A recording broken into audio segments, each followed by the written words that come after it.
আসসালামু আলাইকুম সুপ্রিয় ক্লাস 7 শিক্ষার্থীবৃন্দ, কেমন আছো সবাই? আশা করি ভালো আছো। তো আজকের এই বিজ্ঞান ক্লাসে তোমরা আমাকে দেখে অনেকের মাথায় অনেক প্রশ্ন ঘুরপাক করছে, তো কোনো টেনশনের কারণ নেই। আজকে তোমাদের ম্যাম অনুপস্থিত থাকার কারণে আজকে তোমাদের ক্লাসটি আমি নিচ্ছি।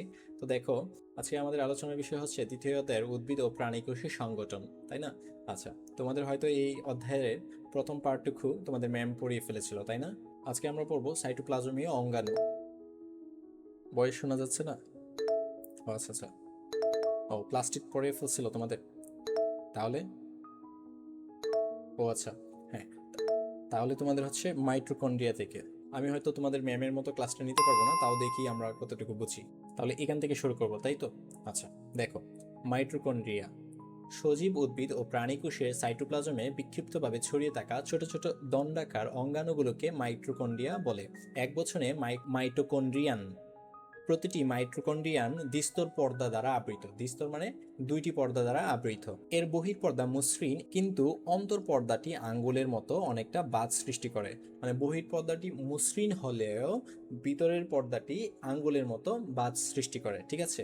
এদেরকে বলা হয় ক্রিস্টি। এই যে দেখতে পারতেছো, এই টোটালটা হচ্ছে একটা কোষ। আগে প্রথমে বইয়ের চিত্রটা দেখো, তাহলে তোমাদের বুঝতে সুবিধা হবে। উপরের যে বহিস্থ তোমরা পর্দাটা দেখতে পারতেছো, সেটাকে আমরা বলি জিল্লি। এটা হচ্ছে জেলির মতো হওয়ার কারণে এটাকে আমরা বলবো জিল্লি, ঠিক আছে? আর ভিতরের এই অংশটাকে বলা হয় ক্রিস্টি। আর এই যে ছোট ছোট বলের মতো দেখতে পারতেছো, সেগুলো হচ্ছে অক্সিজম। এটাকে আমরা বলতেছি ম্যাট্রিক্স। দেখো, জীবের যাবতীয় বিপাকীয় কাজের শক্তি উৎস হচ্ছে মাইটোকন্ড্রিয়া, ঠিক আছে? এজন্য মাইটোকন্ড্রিয়াকে কোষের পাওয়ার হাউস বলা হয়। সবুজ উদ্ভিদ কোষে এর সংখ্যা বেশি, তবে প্রাণীর যকৃত কোষে এর সংখ্যা সহস্রাধিক। এই যে মাইটোকন্ড্রিয়া তোমরা দেখতে পারতেছো, সেটা হচ্ছে উপরের অংশটা এটা জেল্লির মতো, আর এই যে হাতের আঙ্গুলের বাজের মতো, সেটাকে আমরা বলতেছি ম্যাট্রিক্স। আর এইখানে ছোট ছোট দানা দানা সাদা সাদা অংশ থাকে, সেটাকে আমরা বলি ক্রিস্টি। এই যে ভিতরে এরকম ছোট ছোট দানা দানা বলের মতো থাকে, এগুলোকে বলা হয় অক্সিসোম। এই মাইটোকন্ড্রিয়াকে আমরা বলি পাওয়ার হাউস। এরপরে পয়েন্টে দেখো, সেটা বলা হচ্ছে গোলজি বডি। এগুলো পর্দায় ঘেরা গোলাকার বা সূত্রাকার নালিকা সমৃদ্ধ অঙ্গাণু, যা নিউক্লিয়াসের কাছে অবস্থান করে। এই যে এটাকে দেখতে পারতেছো, এটা হচ্ছে গোলজি বডি, মনে থাকবে তো। এই গোলজি বডির আসলে কাজটা হচ্ছে উৎসেচক এবং হরমোন ক্ষরণ করা, ঠিক আছে? তারপরের পয়েন্টটা দেখো, এন্ডোপ্লাজমিক রেটিকুলাম। সাইটোপ্লাজমে একক ঝিল্লি বিশিষ্ট জালিকার অঙ্গাণু থাকে, যা এন্ডোপ্লাজমিক রেটিকুলাম। কোষে মসৃণ ও অমসৃণ এন্ডোপ্লাজমিক রেটিকুলাম পাওয়া যায়। যেমন আমরা যদি চিত্রের দিকে লক্ষ্য করি, তো এই যে পিঙ্ক কালার যে জালিকাগুলো দেখতে পারতেছো, এগুলো যে মসৃণ, এটাকে আমরা বলতে পারি স্মুথ এন্ডোপ্লাজমিক রেটিকুলাম। আর এটা দেখো অনেকটা এবড়ো তেব্রো হয়ে আছে, তাই না? তো এটাকে আমরা বলবো রাফ এন্ডোপ্লাজমিক রেটিকুলাম, ঠিক আছে? এরপরে পয়েন্টটা হচ্ছে রাইবোজোম। সাইটোপ্লাজমে মুক্ত অবস্থায় বা এন্ডোপ্লাজমিক রেটিকুলামে দানার মতো রাইবোজোম থাকে। রাইবোজোমে প্রোটিন সংশ্লিত হয়। দেখো, আচ্ছা, তো দেখো ওই পুরো কোষটাতে হলুদ যে দানা দানাগুলো দেখতে পারতেছো, এগুলো হচ্ছে এক একটা রাইবোজোম। তো এই রাইবোজোম সাধারণত মুক্ত অবস্থায়ও থাকে, পাশাপাশি এই রাইবোজোমগুলো এন্ডোপ্লাজমিক রেটিকুলামের সাথেও যুক্ত থাকে, ঠিক আছে? এরপর আছে কি লাইসোজোম। প্রাণীকোষের সাইটোপ্লাজমে দ্বিস্তর বিশিষ্ট লিপিড প্রোটিনের মেমব্রেনে আবৃত লাইসোজোম থাকে। এই যে দেখতেছো অনেকটা পিট কালার বা অনেক ডার্ক গ্রিন বলতে পারো, হ্যাঁ, এটাকে বলা হয় লাইসোজোম। এই লাইসোজোম হাইড্রোলাইট্রিক এনজাইম ধারণ করে, ঠিক আছে? তারপরে চিত্রে আসি।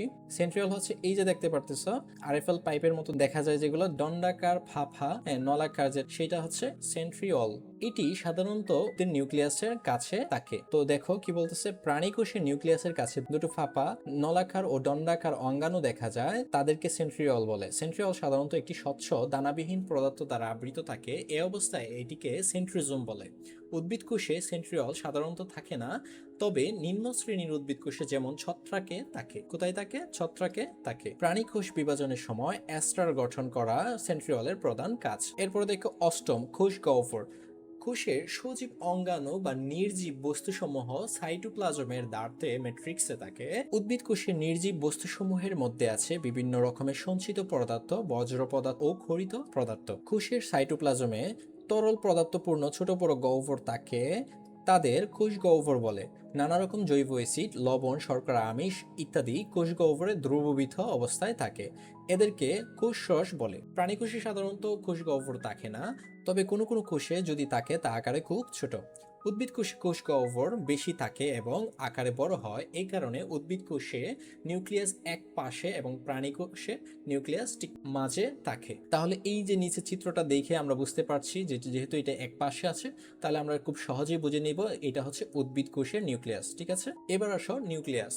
প্রোটোপ্লাজমে পর্দা দিয়ে বেষ্টিত সর্বাপেক্ষা ঘন বস্তুকে বলা হয় নিউক্লিয়াস। প্রতিটি নিউক্লিয়াস 4টি অংশের সমন্বয়ে গঠিত হয়। যেমন দেখো, নিউক্লিয়ার মেমব্রেন, নিউক্লিয়ার পর্দা, নিউক্লিয়াস, নিউক্লিয় জালিকা, নিউক্লিওপ্লাজম। কোষ বিভাজনের পূর্বে মুহূর্তে ইন্টারফেস দশায় নিউক্লিয়াসের এই 4টি অংশ দেখা যায়, যা নিচে আলোচনা করা হলো। দেখো, নিউক্লিয়াসের পর্দা সজীব ও দ্বিস্তর বিশিষ্ট পর্দা দিয়ে প্রতিটি নিউক্লিয়াস আবৃত থাকে, তাকে নিউক্লিয়ার পর্দা বলে। নিউক্লিয়ার পর্দা অসংখ্য ছিদ্রযুক্ত, এসব ছিদ্রের নাম নিউক্লিয়ার রন্ধ্র। আমরা যদি একটু চিত্রে যাই, এই চিত্রটা আমরা সহজে বোঝার জন্য আমরা একটু এই কোষটাকে একটু কেটে দিব। হ্যাঁ, এই যে ভিতরে একটা বৃত্তের মতো দেখা যাচ্ছে, এই টোটালটা হচ্ছে নিউক্লিয়াস। এই নিউক্লিয়াসটি হচ্ছে এই কোষের অপেক্ষাকৃত সবচেয়ে ঘন বস্তু। ঠিক আছে, তোমাদের বোঝার সুবিধার্থে আমি এগুলোকে একটু হাইড করে নিচ্ছি। আরেকটা জিনিস মনে রাখবা, এই যে কোষের ভিতরে যে অংশ আছে সর্বাপেক্ষা ঘন, সেটাই হচ্ছে নিউক্লিয়াস। আর এই নিউক্লিয়াস ছাড়া বাকি যা কিছু দেখতে পাচ্ছ সবগুলি হচ্ছে সাইটোপ্লাজমের অন্তর্ভুক্ত। আচ্ছা, এখন দেখো, এই যে দেখতে পারতেছো নিউক্লিয়াসে অসংখ্য ছিদ্রযুক্ত আছে, এগুলোকে বলা হয় নিউক্লিয়ার রন্ধ্র।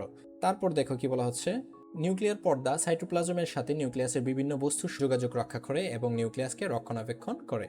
নিউক্লিওপ্লাজম নিউক্লিয়াসের অভ্যন্তরস্থ নিউক্লিয়ার মেমব্রেন দিয়ে আবৃত স্বচ্ছ দানাদার ও জেলির মতো অর্ধ তরল পদার্থের নাম নিউক্লিওপ্লাজম।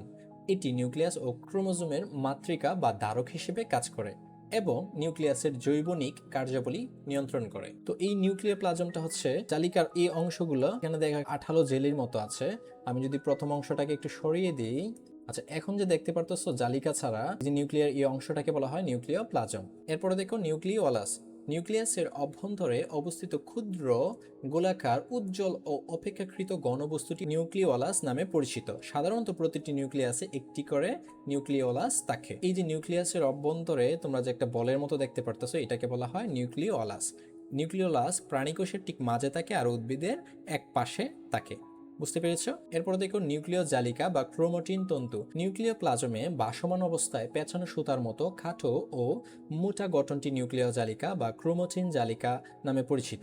কোষ বিভাজনের সময় তন্তুময় গঠনটি খাটো ও মোটা হয়ে ক্রোমোসোম হিসেবে দৃশ্যমান হয়। এই যে দেখতে পারতেছো চুলের মতো, এগুলোকে বলা হয় নিউক্লিয় জালিকা বা ক্রোমাটিন তন্তু। ঠিক আছে, এটার একটা বোঝার উপায় হচ্ছে, কদম ফুলে তোমরা দেখেছো যে হলুদ এবং সাদা পাপড়িগুলো যখন তোমরা সরিয়ে ফেলো, তখন একটা ভিতরে সবুজ একটা বলের মতো তোমরা দেখতে পাও, সেটাকে আমরা বলতে পারি নিউক্লিওলাস। আর এই যে জালিকাগুলো, সেটা হচ্ছে ধরো তোমার ওই যে পাপড়ি, সেই পাপড়িগুলোকে আমরা ধরে নিতে পারি নিউক্লিয় জালিকা বা ক্রোমাটিন তন্তু। আশা করি বুঝতে পেরেছো। হ্যাঁ, তো আজকের ক্লাসটাতে আমরা কি কি শিখলাম? কোষ পর্দা, protoplasm, cytoplasm, plastid, mitochondria, endoplasmic reticulum, lysosome, nucleolus, nucleic acid ও ক্রোমোজোম। অ্যাসিড এদের যে বর্ণগুলো শুরু হয় সেটা হবে স্বর অ জফলা আকার, এটাকে উচ্চারণ করি আমরা এ।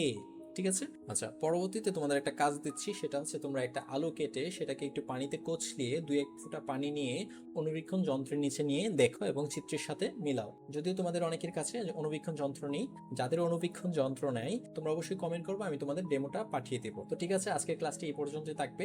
পরবর্তী ক্লাস থেকে তোমাদের ম্যাডাম এসে সংযুক্ত হবে। আজকের ক্লাসটি কেমন লেগেছে সেটা অবশ্যই তোমরা কমেন্টে জানাবা। পাশাপাশি এই ভিডিওটা আমি অনলাইনেও পোস্ট করব। এরকম আরো অনেক মজার মজার ক্লাস পেতে তোমরা আমার এই চ্যানেলটাকে সাবস্ক্রাইব করে দিবা, পাশাপাশি হচ্ছে আমার পেজটাকে ফলো করে দিবা। আর তোমরা যারা পেইড ক্লাসটি করতে চাচ্ছ, তোমরা আমার পেজের বায়োতে গিয়ে হোয়াটসঅ্যাপ নাম্বার পাবা, সেই হোয়াটসঅ্যাপ নাম্বারে আমাকে নক দিও, বিস্তারিত আমি তোমাকে হোয়াটসঅ্যাপেই বলবো। তো ঠিক আছে, ভালো থাকো, সুস্থ থাকো, আজকের মতো বিদায় নিচ্ছি। আসসালামু আলাইকুম।